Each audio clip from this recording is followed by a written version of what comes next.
President of the French Republic, His Highness Prince Faisal bin Farhan Al Saud, Foreign Minister of the Kingdom of Saudi Arabia.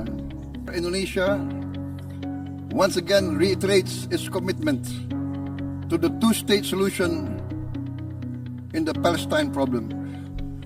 Only this two-state solution will lead to peace. We must guarantee statehood for Palestine, but Indonesia also declares that once Israel recognizes